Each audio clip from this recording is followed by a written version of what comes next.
Bienvenue dans ce guide consacré au netlinking. Que l'on soit débutant en SEO ou déjà bien avancé, c'est un sujet qu'on ne peut tout simplement pas ignorer. Ensemble, on va décortiquer ce pilier qui est absolument essentiel pour être visible en ligne. Alors, au programme, on va d'abord définir ce qu'est le netlinking. Ensuite, on plongera dans les mécanismes, on verra les pièges à éviter absolument, puis comment bâtir une stratégie qui tient la route, et enfin, on apprendra à reconnaître un lien de qualité. C'est parti! Bon, commençons par le début. Le netlinking, qu'est-ce que c'est exactement? Et surtout, pourquoi est-ce que ça a autant d'importance pour les moteurs de recherche comme Google? Pour faire simple, un backlink, c'est un lien d'un site A vers un site B. Il faut vraiment l'imaginer comme une sorte de vote de confiance. Le site A dit à Google « Hey, le contenu sur le site B, il est bien, tu peux lui faire confiance. » C'est aussi simple et puissant que ça. Et j'adore cette métaphore de la cour de récré. Elle est parfaite. Elle illustre vraiment le cœur du sujet. Les backlinks, c'est ce qui construit la popularité et l'autorité d'un site web aux yeux de Google. Plus on parle de ce nouvel élève, plus il devient important. On entend souvent qu'il faut des liens naturels, et c'est vrai dans un monde idéal. Mais la réalité du terrain, elle est un peu différente. Pour être compétitif aujourd'hui, la plupart des stratégies qui marchent vraiment impliquent d'aller chercher activement des liens, ce qui inclut parfois de les acheter. C'est important de le savoir pour ne pas se voler la face. C'est la grande question que beaucoup se posent au début. Est-ce qu'on peut vraiment percer sans le moindre backlink? Alors la réponse est un peu compliquée. Regardons les choses en face. Techniquement, oui, c'est peut-être possible de se positionner sans lien, mais sur une toute petite niche, sans aucune concurrence. Dans 99% des cas, essayer de le faire, c'est comme vouloir courir un marathon avec une entorse à la cheville. On n'ira pas bien loin. La stratégie gagnante, c'est toujours la même, un contenu de très haute qualité, soutenu par un bon profil de lien.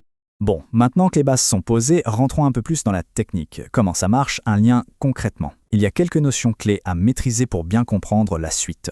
Et voilà la toute première distinction, hyper importante. Do-follow contre no-follow.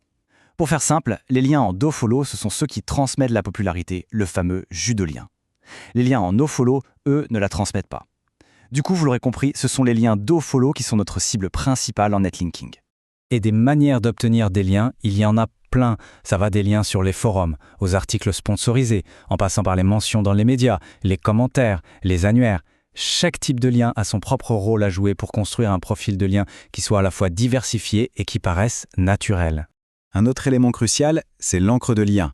C'est tout simplement le texte sur lequel on clique pour suivre le lien. Il ne faut surtout pas sous-estimer son importance, c'est comme un panneau indicateur pour Google, ça lui dit de quoi parle la page de destination. C'est une arme à double tranchant, si elle est mal utilisée, on y vient tout de suite. Parlons-en justement des dangers. Le netlinking, c'est un levier très puissant, mais c'est aussi un domaine où on peut faire des erreurs qui coûtent très cher en termes de visibilité. Alors voyons ensemble les pièges à éviter à tout prix. Et ce graphique illustre parfaitement le piège numéro 1, la suroptimisation des encres de liens. Si la moitié de vos liens utilisent exactement la même expression, comme meilleure recette de cookies, ça allume une énorme lumière rouge chez Google. Ça sent la manipulation à plein nez et la pénalité n'est souvent pas très loin. Mais ce n'est pas tout. Il faut absolument fuir les services qui promettent des dizaines de liens pour quelques euros. C'est souvent une mauvaise idée. Et une autre erreur classique, c'est de se fier uniquement à des indicateurs comme le Trust Flow. Le Trust Flow, c'est juste une note donnée par un outil. Ça peut être un indice, mais ça ne dit pas tout, et ça peut être manipulé. Ce qui compte, c'est de regarder le site dans son ensemble. Est-ce qu'il a du vrai trafic? Est-ce qu'il est dans la même thématique? Un bon profil de lien doit avant tout avoir l'air naturel. Ok, on a vu la théorie, on a vu les dangers, passons au plus intéressant, comment on met en place une stratégie efficace, une stratégie qui soit sûre et qui apporte de vrais résultats sur le long terme. Pour ça, il faut bien avoir en tête ce concept de jus de lien. Imaginez que chaque site web possède une certaine quantité d'autorité, son jus. Quand il fait un lien vers un autre site, il lui transmet un peu de ce jus. Le but du jeu, c'est évidemment d'obtenir du jus des sites qui en ont le plus et de le diriger intelligemment vers ses propres pages importantes. Voici une stratégie simple et qui marche en 3 étapes. 1. On construit une base solide, avec des liens de manière régulière. 2. On diversifie les sources pour que le profil ait l'air naturel. Et 3. L'étape finale, on place quelques liens très puissants depuis des sites à forte autorité pour vraiment décoller. C'est une approche qui combine sécurité et efficacité. Et ce chiffre est important. La régularité, c'est la clé.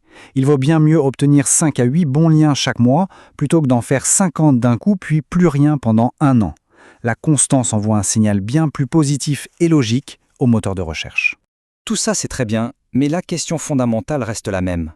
Un lien de qualité, c'est quoi au juste? Comment on le repère? En fait, c'est assez simple à comprendre. Un site de qualité, c'est avant tout un vrai site. C'est-à-dire un site qui a son propre trafic, qui se positionne sur ses propres mots-clés, qui publie du contenu intéressant et bien écrit. Bref, c'est un site auquel Google fait déjà confiance. Et c'est cette confiance que l'on cherche à obtenir par le lien.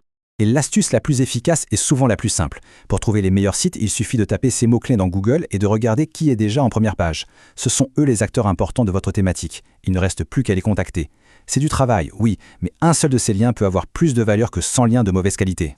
Alors bien sûr, il existe des techniques bien plus complexes, comme les PBN, les réseaux de blogs privés, mais honnêtement, c'est réservé aux experts qui savent ce qu'ils font.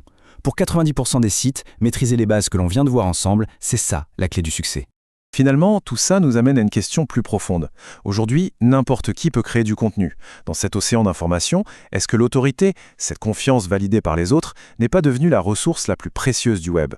Le netlinking, au fond, c'est l'art de construire cette autorité. Et c'est peut-être ça le véritable enjeu.